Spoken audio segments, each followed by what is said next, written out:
Nice job, gentlemen. Time well spent.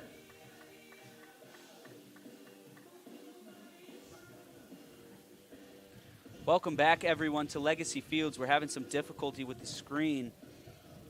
Not quite sure if we have live footage of the field right now. We might have to adjust that again. But for right now, we'll continue calling the game. And a reminder that Dining Solutions at Wicker Park is the answer to your catering needs. Whether you have 50 or 400 guests, we can accommodate any type of occasion. Call us today at 219-923-3830 and let us help customize your next special event.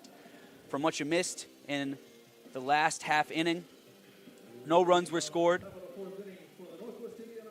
Brett Mattheis going to pop up to left field, which was caught by Jason Hodges to end the inning. And we have Kyle Zarnecki up to bat for the Oilmen. James Burke still on the mound for the Corndogs. And he hits that one just foul. If that was a little bit more to the right, that would have been a fair ball. Maybe even a chance for a double there from Zarnecki.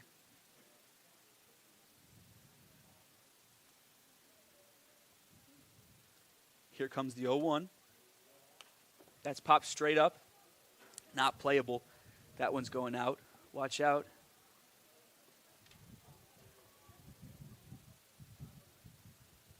These guys have had some battling here against Burke today. His ball's not coming straight off the bat, and that one's in the dirt and back. Completely missed deal there. Luckily, no runners on base for the Oilmen. 1-2. Jaden Deal's been very active in all of the games he's played so far this season. Not only has he played every one, but he's had a lot of moments where he's had to rip off the face mask and try to make a play. Here comes the 1-2. That's up high for ball 2.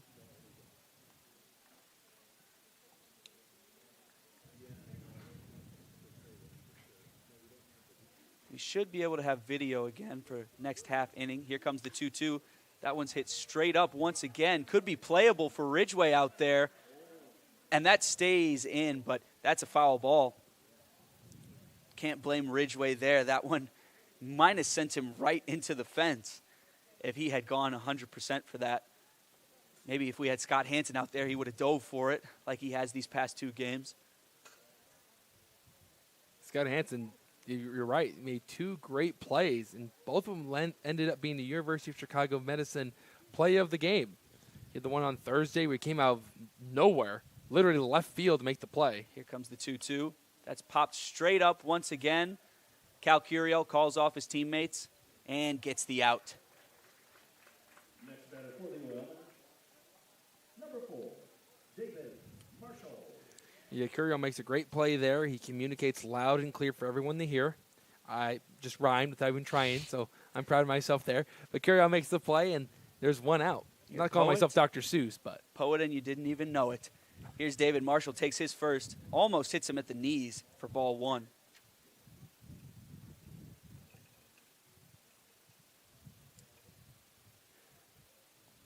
Here comes the 1-0. That one's hit straight to Noble. Once again, another ground ball right to Mattheis for out number 2 of the inning. James Burke is keeping his pitch count pretty low so far today, and you can't ask for anything better from your starting pitcher. And from your infielders. Yeah, David Noble has been extremely busy over at second base. He's made the right placement there. Yeah, that's the 3rd time today where he's picked up the ball and just shuffled it over to the first base for some consecutive outs. First pitch to Cabeza, swing and a miss. Cabeza in his last at-bat got a heavy diet of sliders. And, of course, that's the 4th pitch he's seen today, and all of them are the same pitch, that slider. Here's another one. That one's outside. First ball on Cabeza today.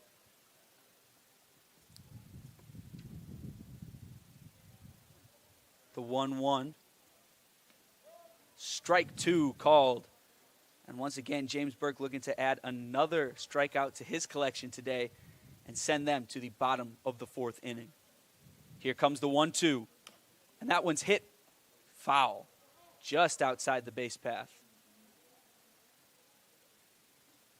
Cabeza makes his way back to home after fully committing to that run there.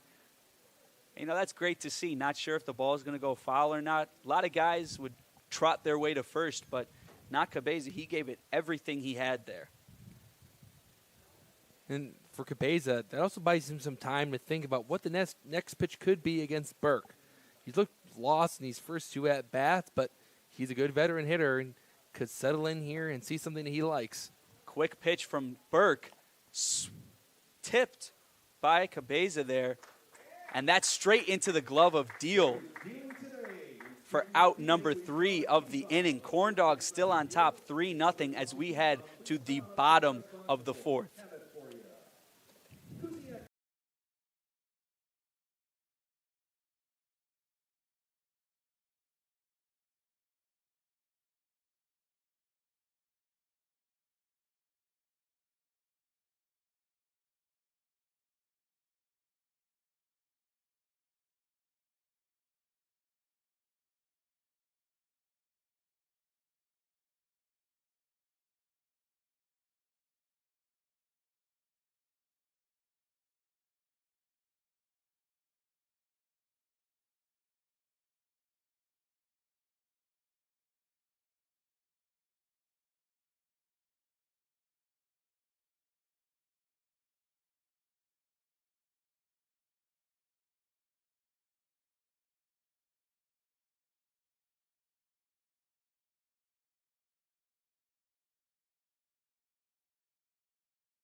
Welcome back to Legacy Fields, everyone. Believe we have our camera situation figured out.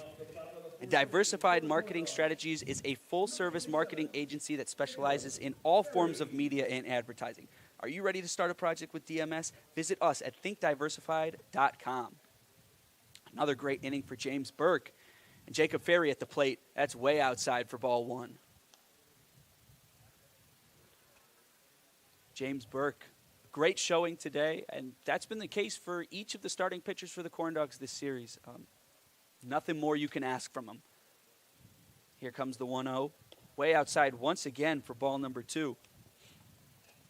As we mentioned before, Jacob Ferry is one of those players who got some much-needed confidence in this past game with a pair of singles, I believe, and you know he's one of the D1 players on the team. As he hits one straight into center field, that's easily going to be fielded by Dom Cusio for the first out of this bottom of the 4th.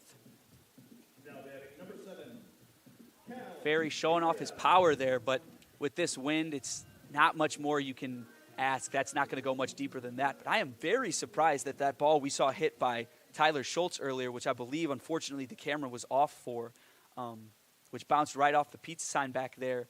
Schultz was a couple feet off of a home run there. As that's hit by Cal Curiel straight to second. He dives and gets the out at first. Tyler Famakanen has to slide to one knee there to make that play to Jake Zebig at first. And Cal Curiel unable to reach in time. 2 quick outs there for the Oilmen. And catcher Jaden Deal is up to bat. Curiel had a good approach right there, try to go the opposite way, and again, first pitch ambush, Jake Paymaster, but it was just a really nice play from Famakanen. First pitch Deal has to back up from that one. Goes sliding past in the dirt for ball one. We've seen Paymaster today get into these streaks where he really can't buy a strike, and then he gets out of his rhythm, and then it's just bad news for the Oilmen. Here comes the 1-0. Outside again for ball two. And you look at his numbers, he's thrown 57 pitches, and 29 of them have been strikes. 2-0 the count. Paymaster delivers the 2-0. That's fouled straight back by Deal. For the Corndogs, you would like to see them add on some insurance runs here and really try to put this game at arm's length, especially the way that James Burke has been pitching thus far, getting a lot of grounders and strikeouts. It's been a tough day for the Oilmen at the plate, and once again against a Corndog starting pitcher. Here comes the 2-1. Up too high for ball three. 3-1 the count. And something we've said a lot of these past couple days with the starting pitchers for the Corndogs, they've been able to rely on their outfield and infield to make those key plays. But today, that's been even more so the case. Less strikeouts for Burke today. Deal fouls one back once again for ball two. Full count. 2 outs here in the bottom of the fourth inning. Corndogs on top 3-0. It was a big pitch here for Paymaster. He's trying to have his first 1-2-3 inning on the day against the Corndogs. He's really gotten to his rhythm since the first inning. Paymaster delivers the 3-2. That's outside. Once again, Deal has to back up for that one. And that is ball 4. Here comes Austin Ridgway. Now batting, number 28, Austin Ridgway. That's a nice at-bat from Jaden Deal. He's reached base twice today via walk, but if he can steal second base and set up Ridgway, who had the big hit yesterday, the Corndogs could add another run. First pitch to Ridgway. Big swing and a miss there. He was swinging for the fences, almost down to one knee. It looked like the changeup from Paymaster had some good arm side run on Ridgway. Here comes the 0-1, way outside once again, and Cabeza has to warn fellow catcher Jaden Deal. Stay at first. They're keeping a close eye on him. He's already swiped the bag today. First third on the season to put him in the lead for the Corndogs. Here comes the 1-1. Another swing and a miss. That one goes straight through the legs of the ump. 1-2. And Paymaster's looking to get out of this inning relatively unscathed. The pitch count's getting up there. That pitch right there, he's up to 60 on the day. Here comes the 1-2. Strike called. And that's a strikeout for Austin Ridgway to end the inning. That one looked a little bit outside the zone, but strike 3 called. And we head to the top of the 5th inning at Legacy Field. Corndogs up 3-0. All right, Corndogs fans.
Welcome back, Corndog fans.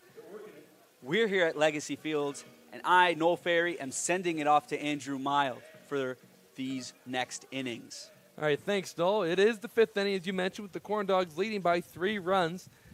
And as Jack Zabig steps up to the plate, it's a friendly reminder that the Great Lakes Sports Hub is the official training facility of your Lake County Corndogs. It is not just another dome. Comes the first pitch to Zabig, who is out on his front foot on that changeup. It's 0-1. Well, the Corndogs have seen a lot of great pitching from their starters through this series. Doing the math, as Noel was doing the play-by-play, 15 2/3 innings, the 1 earned run for a .59 ERA. And there's a strike called. It clips the top of the zone for a strike to Zabig, who picked up a single in his last at-bat back in the second inning. No time wasted by Burke. It's back up the middle, and it'll find its way into center field for a leadoff base hit for the Oilmen. And with the Oilmen being down 3 runs, a leadoff single could pay off to be big dividends for them. And that's the risk you take if you're the Corndogs there, with Noble playing halfway between first and second and Schultz playing halfway between second and third. When you leave that gap up the middle, if it's just the right speed where Burke at the plate is not trying to make anything happen, that's going to score. And there's a first pitch strike to Nolan Rimkus, who's 0 for 1 with a strikeout swinging. He was the third one to go down on strikes against Burke today. Burke's up to 5 Ks on the day. A lot of ground balls that go with those strikeouts, and that hits him in the head. Oh, man. Rimkus taking his time. The helmet served its purpose there. And he's going to his head now, trying to see if there's any blood. It seems to be all right. Just a little dazed right now. He's walking around. His hands are on his knees. Enright, his manager, is out there. And now they're going to go over to the Oilman dugout as Tyler Famakannon, who's on deck, is holding Rimkus' bat, and Rimkus is going to exit this game. Didn't see Burke having too much of trouble with control there, but that one just slips, and it's an unfortunate sight to see for the Oilmen. Where Joe Cosenza is put on his helmet, and he'll go over to first base. And after that incident, Jaden Deal is up to talk to Burke. And it seems though also Cal Curial, the third baseman, is over there. Heisman's talking to the home plate umpire, Andy Pappas. Just trying to see if Rimkus is okay.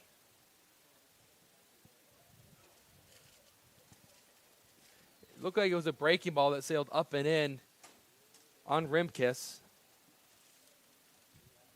And I thought maybe he thinks that one was going to break in and he had to stay in there, but it clipped him. Now they're walking in with an ice pack for Rimkus. We're hoping that he's okay. It's never a fun sight to see a ball player get hit in the head. We see Joe Cosenza out at first. Cosenza, who played in yesterday's game, will come in to run. So Cosenza's now at first. And then Zabig moves up to second. And the Oilmen are threatening now with a tying run at the plate in Tyler Famakannon. Famakannon struck out looking against Burke in the third, trying to keep the line moving for the Oilmen. And that's up and in from Burke, who wipes his hand on the side of his pants. He looks to readjust. Not the start he was looking for this fifth inning. He cruised through the first 4 with no runs scored, but a little bit of trouble here. He skips one. It gets past Deal, and luckily for Deal and the Corndogs, it was not a good read by Jack Zabig over at second base as he retreats back to his station. Well, you can tell Burke now has to refine his rhythm. With something like that, you definitely get shaken up. You wonder, is this guy okay? You feel bad for him. And so the last thing you're thinking about then at that point is your pitches. So it's going to take a little bit for him to collect himself.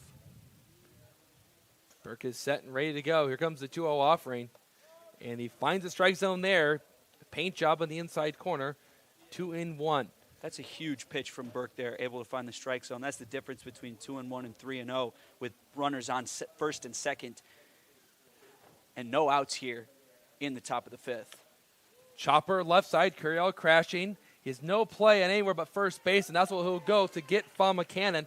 But for the Oilmen, that serves like a bunt because Zabig and Cosenza move up one station, and they'll stop at third and second with 1 out.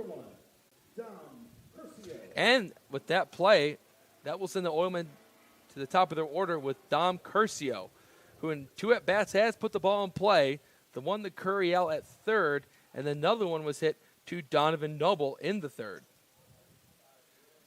Here comes the pitch, and it's hit into left. Cal Curiel going back. He gets past him, and here comes the runner from third. The big scores, and then Cosenza stops at third, and the Oilmen have struck oil and scored a run.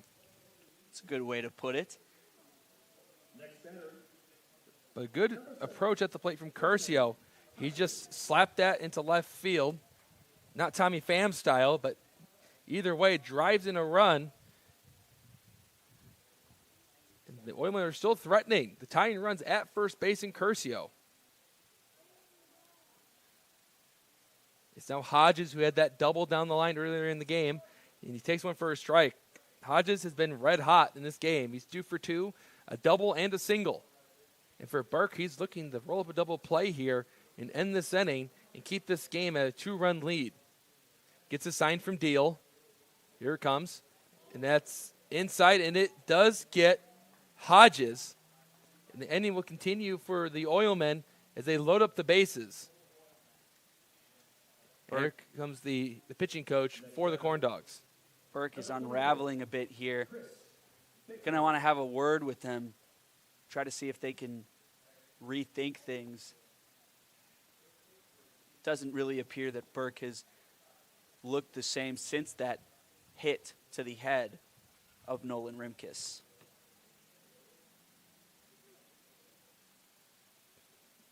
A leadoff single from Zabig up the middle. He's scored, then a hit by a pitch of Rimkus, where he's now out of the game because it did get him in the head, right in the helmet. And then Cosenza's running. He's over at third. Famacan was retired. And then Curcio got a base hit just over the head of Cal Curiel at third base that drove in Zabig.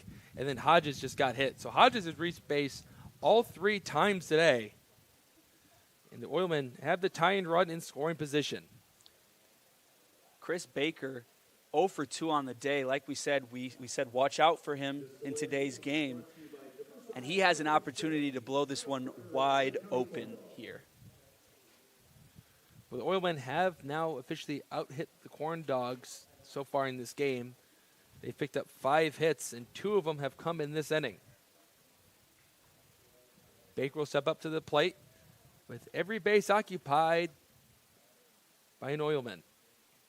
Here we go.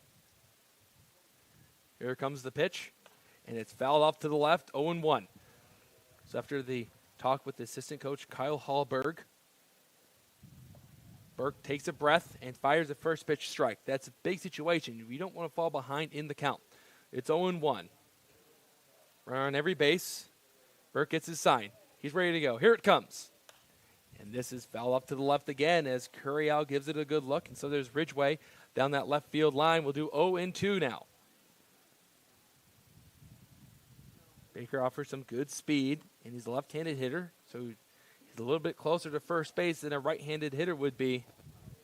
What's going to take to get Baker out here? The 0-2 offering. Ground ball right side. Noble gobbles it up. He applies the tag, throws the first, and it's high as it takes Mathies off the bag.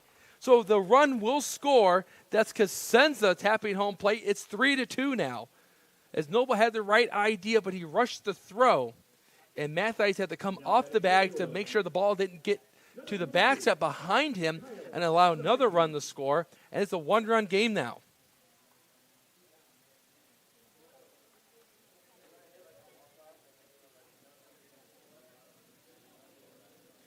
So it goes down as a fielder's choice for Chris Baker, as Kyle Zarnecki will come up with a tying run 90 feet away.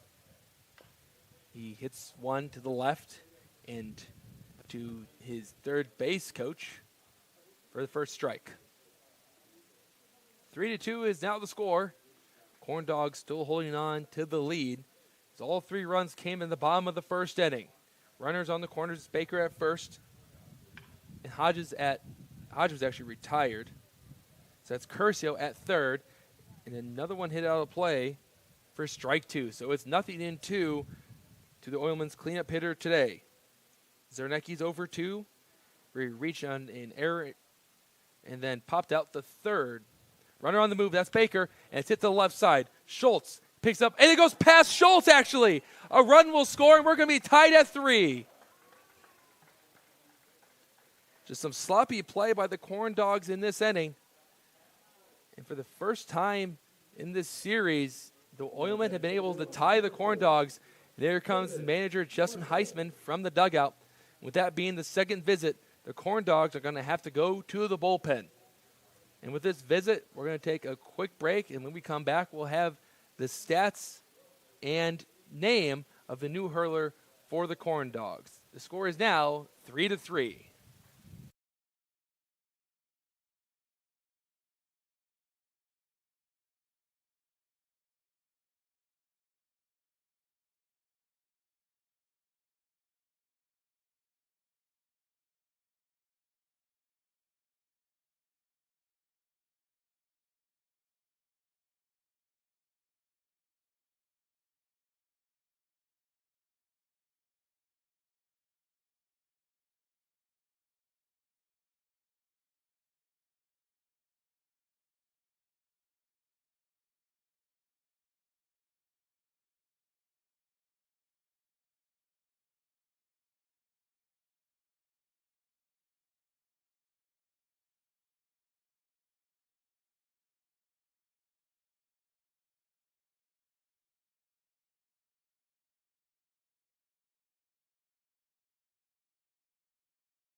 With that pitching change for the Corndogs, the friendly reminder that every pitching change is brought to you by IBEW Local 697, proud partner of the Corndogs. And also Horizon Bank, proud partner of the Lake County Corndogs. We provide online conveniences that support innovative solutions for your personal, commercial, and mortgage banking needs, as well as wealth and investment services. Visit horizonbank.com to learn more today. That's horizonbank.com. And for the Oilmen, they send up David Marshall to face off against the new pitcher, Will Pettit, the Crown Point High School graduate at DePaul University. Runner on the move. Pettit steps off. He's just going to hold on to it instead of risking it, and that goes down as a stolen base for Kyle Zarnecki. So it's no count to Marshall, who's 0 for 2. But Pettit just trying to end this inning and assure that this is going to be a tie game going to the bottom of the 5th. Pettit's set, and he fires the pitch. And it's a strike on the outside corner, 0-1. For Pettit, this is his second appearance. He pitched the other night against Southland. We went 2 innings, and allowed no runs but 3 walks. No balls, 1 strike. The pitch to Marshall, and it drops down low. Verdillo drops down and keeps it in front of him. It's 1-1. It's been a long inning for the Corndogs. Easily the longest inning they've had this season. The most runs they've given up in an inning was 2 against the Vikings, and they gave up just 3 runs that game. In the last 2 games, only surrendered 1. So this has been a shock of an inning for Lake County. Break-even pitch, and it's fouled down the line. Pets ahead 1-2. So we're knotted up at 3 apiece. James Burke heads out of this ball game as he did everything he could, but a couple of hit-by pitches and a couple of hits from the Oilmen have put them back in this game, trying to at least salvage 1 win in this series. Here comes Pettit. And he gets past Deal to the backstop. Here comes the runner from third base, Baker. They flip it to Pettit, and it's safe. Pettit could not apply the tag in time, and the Oilmen lead it 4-3.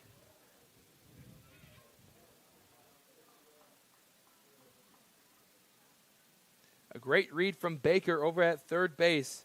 He took off once he realized to get past Deal. And he slid across home plate, and the Oilmen take their first lead in this series. Going to need to see these Corndogs bat come back alive here if they want to come back on top. But right now, they just got to get out of this inning. Counts 2-2 to Marshall. And here it comes. And a foul ball from the left-handed hitter who's batting 5th today and playing shortstop. We'll do it again. Just not the inning that the Corndogs like to have.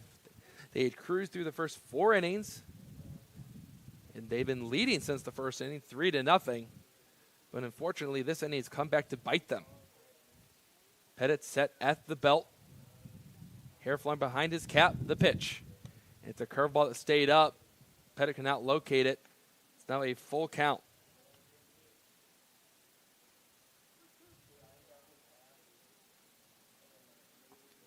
Big opportunity to end the inning here for the Corndogs. Marshall went 1 for 4 yesterday, trying to pick up his first hit here today. Payoff pitch, and it's just below the knees, and ball 4. And with that walk of Marshall that extends this inning for the Oilmen, now have runners on first and third. That means that every hitter in their lineup will come up to the plate in this inning, because that will bring up Sebastian Cabeza. Zabig, who's on deck, started off this inning with a nice single back through the box into center field to get his team set up. So he's the rally starter, and he's 1 batter away from getting up to the plate. Pettit spikes one. Deal blocks it. But Marshall got a good read. He's up to second base.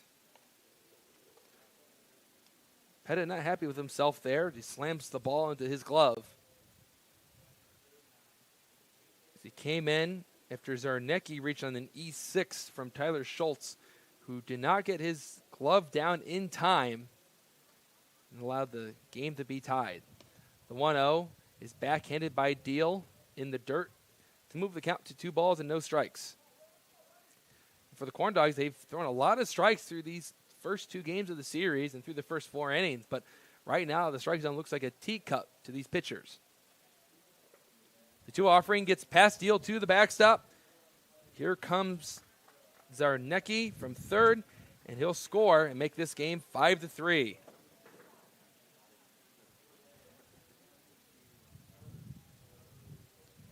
Another instance of poor pitch control here, and Deal is dealing with a lot. Trying to be able to get the ball back to Pettit to maybe make the play at home, but unable to do so 2 times in a row. Well, Pet's behind the count, 3-0 with a 5-3 game now, with a runner on third base. And the pitch. And ball 4. Missed wide, and all 4 pitches in Cabeza's at-bat. And that means that the Oilmen have batted around as Jack Zabig will be the new hitter. This has been a nightmare of an inning for the Corndogs, with the pitching completely falling apart. It's been a nightmare situation for Lake County. Had a lot of confidence heading into this game. They've taken the first 2 games pretty easily with their pitching between Frank Plezak and Brett Schaum. Even Brett Matthews playing first base put together 3 1/3 innings of scoreless ball. And Pettit throws another one in the dirt, and there goes Cabeza up the second base. And at this point, the Oilmen are expecting Pettit to spike one in the dirt. They have runners on second and third now, still threatening to put up a couple more runs. 5-3 Oilmen leading now. First time they've led in this series. Pettit's set. Here he comes. And Jaden Deal has to block one again.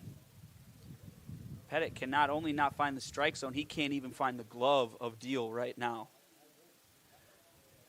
It just seems like he's speeding his arm up too much, and that's resulting in him leaving them low every time. Pettit gets a sign from Deal. And here we go. And another one that sinks below the zone. It's 3-0. That's 7 straight balls thrown by Pettit. And we're looking into the bullpen of the Corndogs.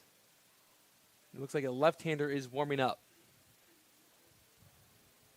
3-0's the count, the pitch. And there's a strike.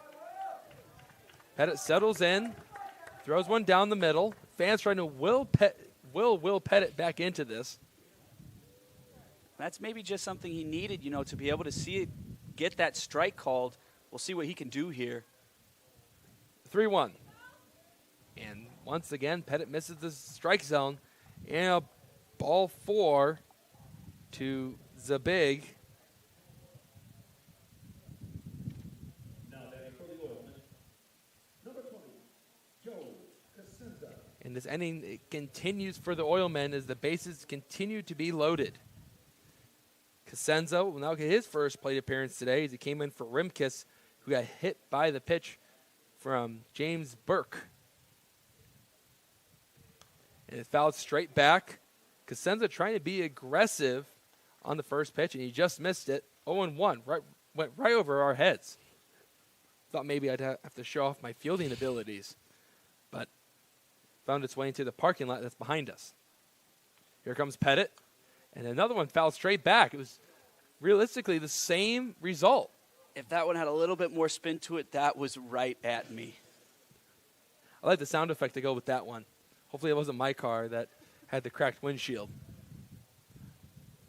Had that car for a good amount of years now. I'm not going to get ruined by one baseball. No. The count's 0-2. Here it comes. And it stayed up. It was the breaking ball. It looked like a 12-6 from Pettit. 1-2. The longest inning of the season for the Corndogs thus far. 5 runs in the 5th for the Oilmen, who've been waiting to explode, and it came in this 5th inning. 1 ball, 2 strikes, and Pettit keeps another curveball up in the zone for 2-2. Just not getting on top of that breaking ball and getting the break that he wants. Casenza steps back into the box. He went 0 for 4 yesterday. He's batting 118 on the year. Break-even pitch. Ground ball left side. It'll sneak through into the outfield for a base hit. 1 run will score. The throw from Ridgeway is cut off. 2-run score, and it's now 7-3 Oilmen.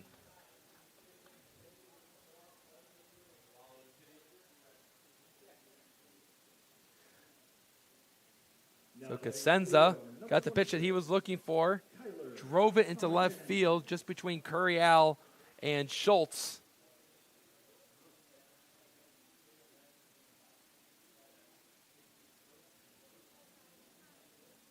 And they've scored a touchdown and an extra point in this top of the 5th inning. Fama at the dish now. He watches one say up and away, 1-0.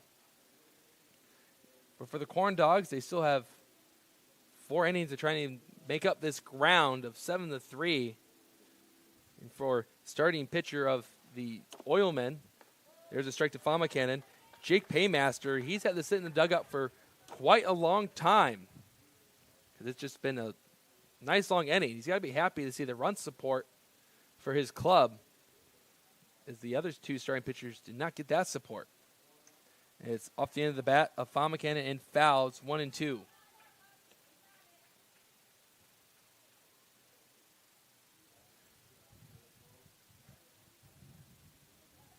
lot of players come up to the plate this inning for the Oilmen. Everyone in their lineup, and then some. Some players gotten 2 plate appearances. It's 1-2, and just above the zone. Von McCannon, who's listed at 5'10", has a smaller strike zone.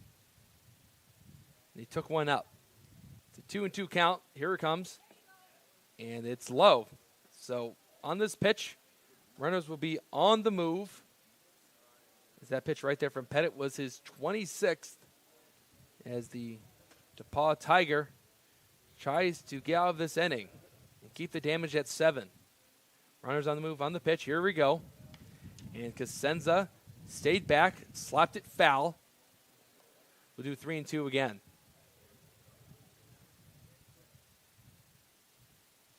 A lot of pitches thrown this inning for the Corndogs. Pettit at 27. We'll be firing 28. Burke threw a good amount of pitches too. The payoff. And ball 4. So the bases will load up once again for the Oilmen as Von McCannon trots up to first base. Heisman heading out to the mound. We'll see if he goes to the bullpen. Looked like a left-hander was warming up, and he will. So that's going to be the day for Will Pettit. And we're going to take a break, and when we come back, we will tell you the new pitcher. It's 7-3 Oilmen.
We're here in Crown Point, Indiana. Every pitching change is brought to you by IBEW Local 697, proud partner of the Corndogs. Here's the pitch, and it's up and away from Curcio, 1-0. This is the 13th batter to come up to the plate for the Oilmen in this inning alone, and Curcio takes one off the hip, and everyone would advance one base and make this an 8-3 game. Next batter for the Oilmen, number 7, Jason Hodges.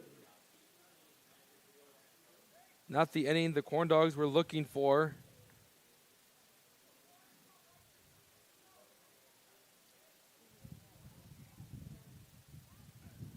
And that's going to bring up Hodges for his second at-bat this inning.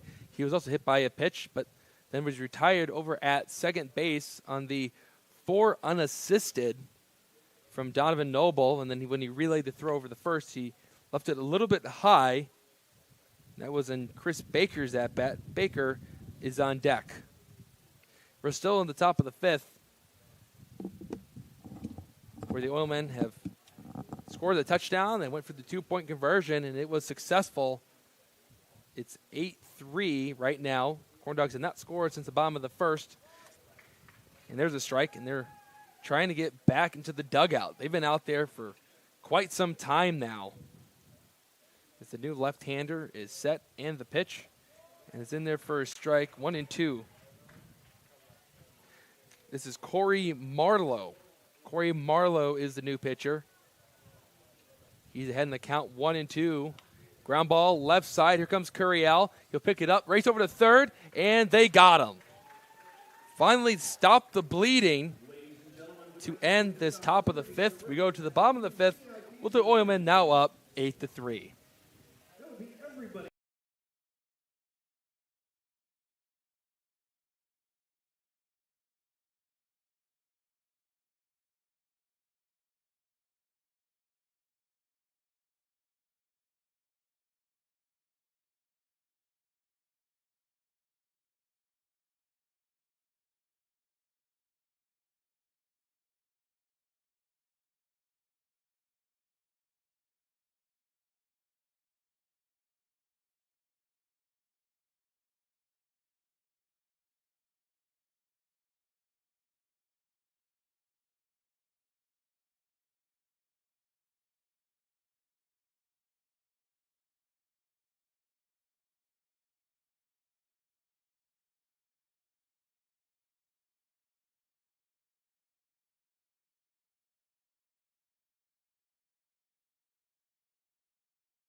Bottom of the fifth inning after an extremely lengthful top of the fifth. And I don't know if there's a better way to describe that top of the fifth inning, but it was not pretty from where we're standing. No, definitely not. And it's extremely frustrating for the Corndogs as they had multiple opportunities to end that inning before the majority of those 8 runs were scored. We saw a misplay by Tyler Schultz where, that's a pretty routine ground ball there where he just had his glove placed in the wrong location.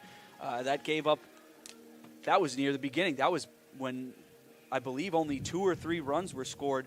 We saw Donovan Noble throw to Will Pettit. It was a little high, which caused him to have to leave the plate and allow a runner to make it to first. And all these little things all combined in this past inning to lead to the Oilmen scoring 8 runs, and not to mention the absolute falling apart of the Corndogs pitchers. Well, Noble's at the plate. And they'll do battle against Silas Snow, the new pitcher of the Oilmen. And it stays up and in on Noble. It's 1 ball and no strikes. So the Corndogs are going to have to make a comeback here with 12 outs to play with. They might as well start with the top of their order in Noble. No fires the 1-0, and Noble misses it 1-1. Silas Snow, the right-handed pitcher, is 6'4", 160 from Wabanese Community College. I hope I said that one right. Wabanese. 1-1. Off the end of the bat into left field. It's sinking fast, and it's a base hit. So if the Corndogs are going to make a comeback, they're going to need men on base, and Noble sets the table with a leadoff single. That's exactly what they needed here. Let's get some confidence back going. Top of our list, Gavin Terry, obviously a great hitter for the Corndogs. We'll see if he can make something happen here. The Corndogs have gotten on base in every inning thus far. So no 1-2-3 clean inning for the Oilmen yet. And there's a strike to Terry, painted on the outside part of the plate as Cabeza then throws it wide of the pitcher. No, had to work a little bit harder to get that one. It'll still be 0-1 with Gavin Terry having, it looks like a ninja-style headband poking out from the back of his black helmet. Had some style points there. Maybe he's a Ninja Turtle. He's the gray one. It's 0-1, and it's low, 1-1. Just trying to see if the Corndogs will send Noble if he gets a good jump. Jake Paymaster's day is done, and he had to sit in the dugout a long time, so there's probably a good move from the manager, Adam Enright. He gets past the catcher, Cabeza, and Noble, with no hesitation, will move up to second base. Good read there on the wild pitch from Silas No. 2 balls and 1 strike. And for No, he pitched in 1 game this year. We went 1 inning, allowed 1 walk, but struck out the side. So a good start of the season for Silas No. Trying to put up a goose egg on the Corndogs and give his team the 5-run lead. Terry bunts, but it's foul, 2-2. We've seen Terry attempt a couple bunts here throughout these games here at Legacy Field, and he has yet to successfully get one in the field of play. He does have a hit on the day. It was back in the first inning. He stole base and then scored on the E1 from Paymasters. He sailed one down the right field line past Jack Zabig. Terry's a left-handed hitter. He's choking up on the bat here. Bat placed on the shoulder. Break-even pitch. Hard ground ball, right side, base hit in the right. Noble is going to hold up at third base. Terry holds up at first. It was a strong throw from Baker from right field, and the Corndogs are in business with Tyler Schultz coming up to the plate. Yeah, situational hitting. You need it right now more than ever. In other games, they've been feeling pretty comfortable, only being down at all in that first Vikings game. We're seeing the Corndogs face some adversity for the first time this season here. If you remember, the rally in the bottom of the first started, of course, with this top of the order, with Noble's walk, Terry's single, and then Schultz picked up a single. Schultz is 2 for 2. He takes one down and away. Schultz also had that very loud double that careened off the left field wall, and Hodges, who's playing left field, is playing way back this time as he learned his lesson. Throw over the first. Terry's in there safely. Keeping a close eye on Terry, who's swiped the bag earlier in this game. Good speed over at first. Noble's got good speed at third. There goes Terry. The throw is low, and it gets hit in the center field. Noble will score on that play. Terry gets back up, heads for third. He stops, and Curcio picks up the ball and finally throws it in. And the Corndogs, after giving up 8 runs, score 1 in the bottom of the 5th inning. It's 8-4. And once again, Gavin Terry shows off the speed and takes advantage of the fact that Sebastian Cabeza has been struggling with these pickoff attempts. So Terry 90 feet away from making this a 3-run game. The pitch to Schultz. Hit in the air. Left side. The outfielders are playing deep. Here comes Hodges. He dives. He can't make the play. Here comes Terry from third. He crosses. It's 8-5 now. The Corndogs pick up a pair of runs, and it's a 3-run game with no outs. Wow. What a turnaround here. You can sense the energy already from the crowd. There is something cooking here at Legacy Fields. And it's not the Corndogs from the concession stand. No. It's the Corndogs on the field. And Doug Loden, who struck out both times against Jake Paymaster, will come up. He drove one very deep but foul in one of the ABs today, and he takes a huge cut at one down the middle, 0-1. So it's 8-5, Corndogs trailing. They gave up 8 runs in the top of this frame, but have responded with 2 more in the bottom of the 5th. Well, that's one of those instances. Terry was somewhat ready to tag up, but then the ball came back. Lodwin hits one high as it touches the cloud, and it's coming back down. Rimkus in foul territory, backpedals, and he makes the play while heading back towards third base in foul territory. And there's the first out for Silas No. Next batter for the Corndogs, number 23, Brett Mattheis, a great two-way player for PNW. He's had some pretty good at-bats for the Corndogs.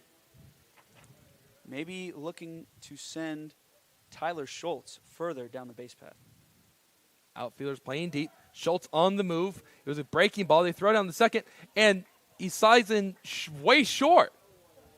Schultz slid and didn't even get close to second base. It's almost like that instance in Major League where Willie Mays Hayes slid in the second base, and the player mocked him, said, come on. And right there, it was just an odd situation. And that's 2 outs. It looked like he just hit a soft spot. Yeah, So- Schultz definitely expecting to slide further. You could see it from his body language, the frustration. Mathias fouls it back. It's 1 ball and 1 strike as the pitch in that attempt stayed up. 1 ball, 1 strike, 2 outs, 8-5's the score. Corndogs try and maybe add another run here. Silas, no, goes into his windup, and he sails one up and away, 2-1. Mathias is 0 for 1 with a sacrifice fly and a fly out to left. He came into this game with the team's best batting average of a .429. 1-2. Mathias hits one on the ground to left side. It's dropped by Rimkus. Does he have a play at first? He does as he completes it. He didn't panic, and he gets the out. But the Corndogs get some damage done as they score 2 runs on 3 hits and just 1 error from the Oilmen. We go to the 6th. It's 8-5 Oilmen.